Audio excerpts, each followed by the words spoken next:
दोगले चेहरे मुनाफिकत से भरे हुए, वो ज़रा कुछ दिखाना चाहता हूँ आपको। सूरत हाल ये है कि असद तूर साहब की वालदा ने एक अपील की कल, बहुत ही दर्दमंदाना अपील की, और चीफ जस्टिस काजी फाइज साहब को मुखातब थी, बेटा बेटा कह के पुकार रही थी कि असद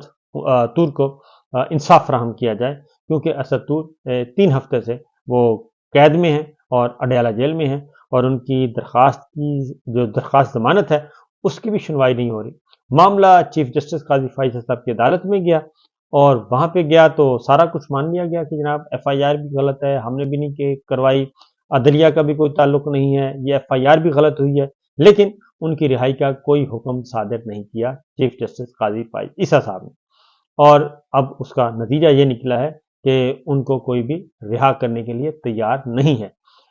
मैं सिर्फ इतना कहूँगा कि असद तूर को इमरान खान साहब के ज़माने में उनको उस वक्त इंटेलिजेंस इदारों ने मुबैना तौर पर उनको ज़द-ओ-क़ौफ़ किया था, और उस वक्त मैं सिर्फ मुनाफ़िक़त बता रहा हूँ, उस वक्त PDM की सारी मरकज़ी क़यादत फ़ौरन उनके घर पहुँच गई थी फ़ोटो सेशन के लिए। हमदर्दी के लिए नहीं गए थे, मैं आपको बता दूँ, वो फ़ोटो सेशन के लिए गए थे और इमरान खान साहब की बुग़्ज़ में गए थे।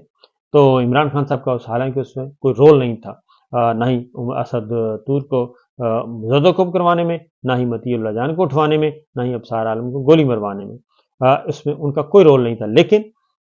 सारे का सारा बुग़्ज़ था, इसलिए मौलाना फजलुर रहमान साहब भी पहुँच गए थे, बिलावल भुट्टो भी पहुँच गए, शहबाज शरीफ साहब भी पहुँच गए, सब के सब असद तूर साहब के अपार्टमेंट में पहुँच गए थे। लेकिन अब ये हो रहा है कि उनकी वालदा घर में अकेली बैठी हैं, तो मैंने नहीं देखा कि कोई उनके घर गया हो और उनसे कोई हालत ज़ार उनकी डिस्कस की हो, क्योंकि FIA जो है वो मातहत है शहबाज शरीफ साहब के और मोहसिन नकवी के, और वो चाहें तो 5 मिनट के अंदर अंदर असद तूर साहब की जो है FIR ख़त्म हो सकती है, वो वापस आ सकते हैं, रिहा हो सकते हैं, लेकिन वो भी नहीं कर रहे कुछ। और दूसरी जानिब जो है होम डिपार्टमेंट, होम मिनिस्ट्री जो है अडयाला की, वो है मरीम साहिबा के पास, वो चाहें तो वो वहाँ पे उनके लिए आसानियाँ पैदा कर सकती हैं। उनकी वालदा मुलाकात के लिए गई, मुलाकात नहीं करने दी गई, और अदालती हुक्म के बावजूद मुलाकात नहीं करने दी गई। अब जेल सुप्रीडेंट जो है वो तो मरीम साहिबा के मातहत हैं, और वो चाहें तो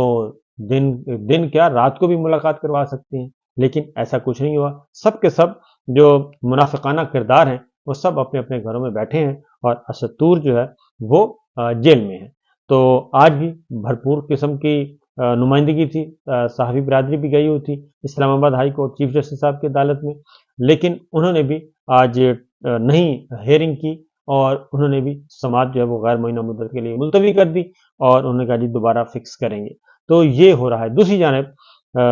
हसन और हसन नवाज एंड हुसैन नवाज, उनको बर्क रफ्तारी से इंसाफ मिल रहा है,